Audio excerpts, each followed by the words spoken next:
నువ్వు అబద్ధాలు చెప్పి ప్రార్థన మందిరానికి రావద్దని. నువ్వు మోకరించి ప్రార్థన చేయి, నీ భర్త మారుతాడు, మీ వాళ్ళు మారిపోతారు. వాళ్ళే తీసుకొచ్చి నిన్ను కొడుకులు పెడతారు, వాళ్ళు కూడా వచ్చి కూర్చుంటారు.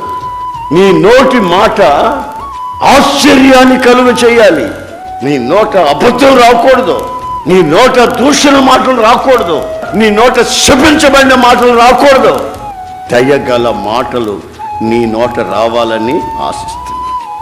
కొంతమంది మాట్లాడితే అన్ని చెడు మాటలే, కాపురాలు కూల్చే మాటలు, వివాహాలు చెడగొట్టే మాటలు, భార్యాభర్తలు కళకళలాడుతుంటే చూడలేని దరిద్రపు మాటలు.